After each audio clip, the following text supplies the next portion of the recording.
नमस्कार सर सन्चै हुनुहुन्छ ठिकै छ ल जाउँ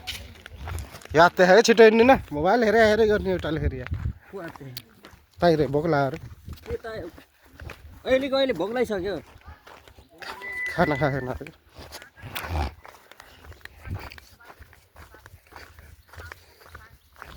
बागेद्वारा आयो भने झन् घाममा पर्छ है मान्छे हेलो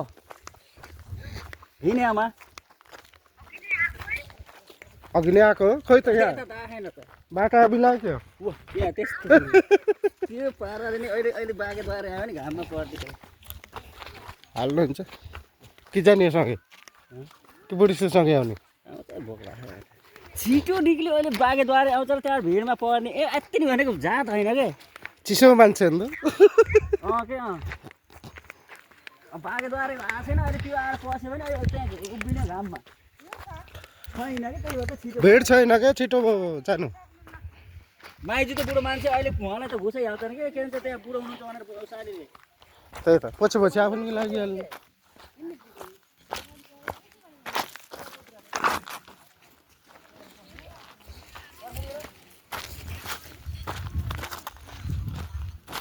ल आज छुट्टी छैन आज पनि दाउरा काटेर आउने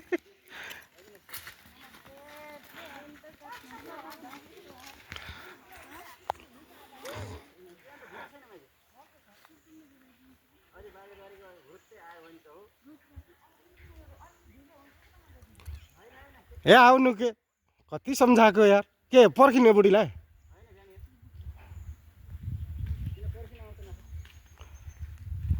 कहीँ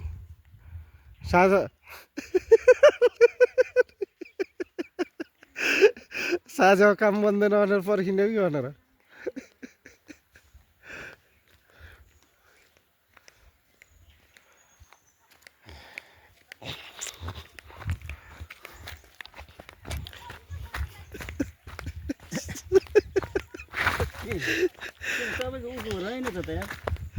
नाइट त सकेर खै नाइट त हुनुपर्ने हो क्या भेटाएन के भोट उसमा नाम हुनुपर्छ अरे क्या भोट लिस्टमा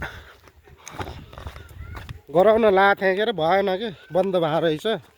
चुनावको प्रचारको चक्कर नत्र यही मोबाइलबाट ठोक्छु भने अघिल्लोचोटि बनाउनु पर्ला खुल्ला नि अलिक दिनमा म त अनलाइनै गरिदिन्छु कि काम त सबै नपढे पनि मोबाइलमा धेरै टाइलिङ भएको छ पढ्न पर्ने हुन्न क्या बन्द थियो मोबाइल